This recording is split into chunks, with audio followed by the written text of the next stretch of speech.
lagi ahlul hadis bukan pakar hadis. Ini yang dimaksud dengan ahlul hadis. Karena tidak sedikit hari ini umat yang tidak salat. Allah di atas langit ketujuh. Di atas 7 lapis langit, di atas langit ketujuh.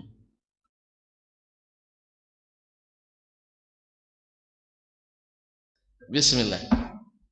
Istiwa Allah ala arsyih. Allah istiwa di atas arasy-Nya. Wa ya'taqidu ahlul hadis. Ahlul hadis, tonton harus ingat lagi, ahlul hadis bukan pakar hadis. Jelas? Tapi yang mengamalkan hadis, memakai hadis. Dalam akidahnya pakai hadis, di dalam ibadahnya pakai hadis, dalam muamalahnya pakai hadis, dalam akhlak dan adabnya pakai hadis. Bahkan dalam berbudaya pun dia juga pakai hadis. Ini yang dimaksud dengan ahlul hadis. Definisinya Imam Ahmad rahimahullah. Karena beliau adalah imamu ahlil hadis. Imamu ahli sunnah bila munazi'. Tidak ada ikhtilafnya. Ahlus sunnah dan bahkan ahlul ahwa pun mengakui bahwa Ahmad bin Hanbal adalah imam ahli sunnah. Sehingga Imam Ahmad pun ditarik-tarik orang juga. Ayolah ke bagian khalaf aja kita ya. Dianggap Imam Ahmad juga ahli ta'wil dan tafwid. Allah musta'an. Kaum muslimin dan muslimat dirahmati Allah. Wa ya'taqidu ahlul hadis wa yashhaduna anna Allah subhanahu wa ta'ala fawqa sab'i samawat. Dan ahli hadis yang memakai hadis menyaksikan atau bersaksi anna Allah, kenapa bahasanya bersaksi bukan berkata? Berkata itu tak diumumkannya, tapi bersaksi di depan yang harus dipertanggungjawabkan. Makanya saksi biasa disumpah apa enggak? Kecuali saksi nikah. Paling-paling disuruh istighfar oleh Pak KUA. Mana tahu nanti kemudian ikut baca syahadat lagi. Ya, memang harus dimaklumi tuan-tuan kenapa Pak KUA sekarang walaupun sebenarnya secara fikih tidak ada aturannya itu. Yaitu istighfar, tobat kan? Kemarin disuruh tobat Ustaz Karim, iya kan? Disuruh istighfar juga kan? Masya Allah. Kemudian disuruh lagi baca syahadat gitu ya. Asyhadu an la, dibimbing. Saya memahami bahwasanya KUA ingin lepas tanggung jawab. Apa sebab? Karena tidak sedikit hari ini umat yang tidak salat. Sah? Dan tidak sedikit pula umat hari ini yang melakukan dosa-dosa yang mungkin menyerempet ke syirik. Maka diulangnya syahadat waktu itu kan. Diulangnya syahadat itu. Jadi dosa didebat nanti ya. Ya, karena prosedurnya sudah seperti itu nampaknya, maka kita cari akan alasannya. Kenapa itu dilakukan? Dan secara umum bersyahadat kapanpun dibolehkan. Istighfar kapanpun dibolehkan. Apalagi dalam hajat-hajat besar seperti ini. Barangkali itu alasan yang membuat para penghulu itu lakukan itu. Wallahu ta'ala alam. Sampai ustaz pun disuruh juga syahadat lagi.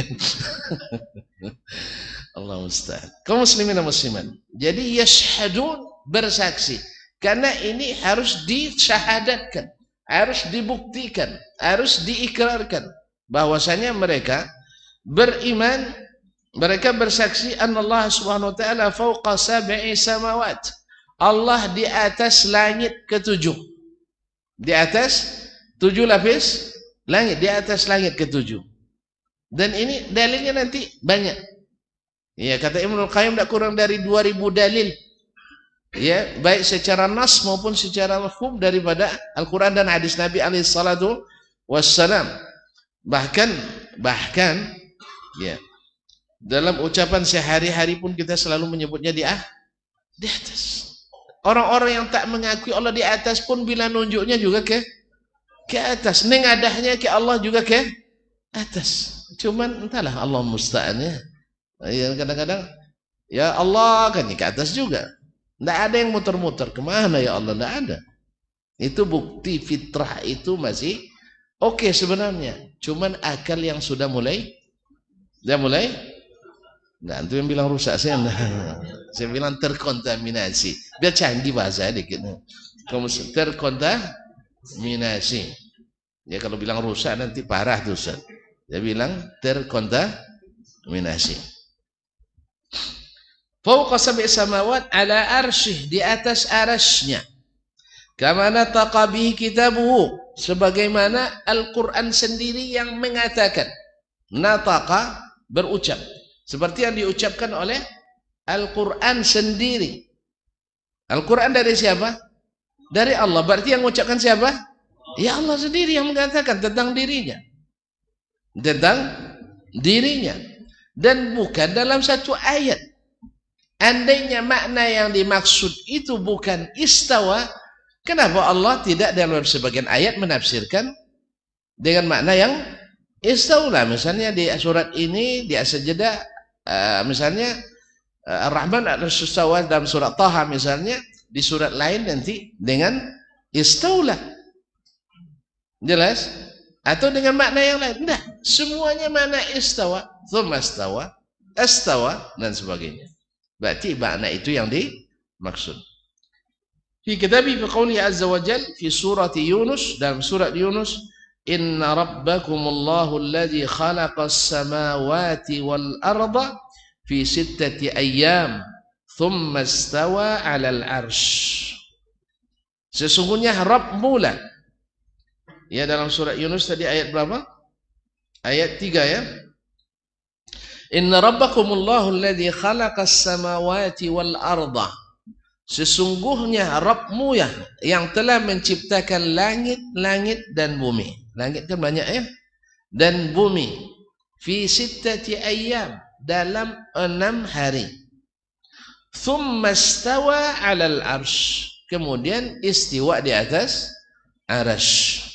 Masih kata kalimat arasy. Kemudian dikuatkan yudabbirul amra ma min syafi'in illa min ba'di iznih. Dialah yang mengatur segala urusan dan tidak ada yang bisa memberikan syafaat kecuali setelah izinnya. Surat Yunus ayat 3. Wa qawlihi fi suratir Ra'd, dan firman-Nya dalam surat Ar-Ra'd ayat 2. Allahul ladzi kharafa'as samawati bighairi amadin tarawnaha. Allah lah yang telah mengangkat langit tanpa tiang yang kalian lihat. Ya, kalian lihat langit tanpa tiang. Nah, siapa yang angkat? Allah. Butuh kepada yang di bawahnya? Tidak. Maka kaedah setiap yang di atas membutuhkan yang di bawahnya, kaedah juga batil dalam sebagian masalah. Makanya kaedah itu, mohon maaf kaum muslimin dan muslimat, dengan segala hormat kita dengan para ulama, kaedah baik usul fikih, kaedah nahwu, kaedah saraf, kaedah balaghah, abadi, bayan, ma'ani dan sebagainya, itu kaedah pada ghalibnya. Maka ada, jangan lupa, kaedah ini walaupun diambil dari dalil Al-Quran dan Sunnah, itu benar, adalah intisari dari dalil-dalil yang sahih, bahkan juga dalil yang tidak sahih sebagiannya. Sebagian dalil yang tidak sahih diambil dari kumpulan intisari dari berbagai dalil. Lalu lahir sebuah kaedah. Tapi jangan lupa bahwa dalil tetap di atas kaedah. Jelas? Saya ulang lagi. Nahu saraf punya kawaid enggak? Kawaid.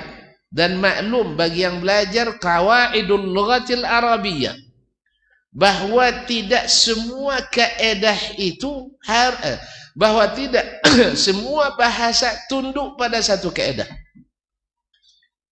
Atau dengan bahasa lain, tidak seluruh kaedah berlaku dalam seluruh bahasa Arab. Karena setiap kaedah ada istisnanya, ada pengecualian. Bila kaedah ini bertentangan dengan bahasa Arabnya asli, bahasa Arab, kita salahkan bahasa atau kita kecualikan dari kaedah? Atau salahkan kaedah? Enggak, kaedah tidak salah. Karena umumnya memang seperti itu. Dan bahasa Arab orang asli Arabnya juga tidak Salah, sebab kaidah diambil dari bahasa Arab yang asli. Makanya setiap kaidah ada istisnanya.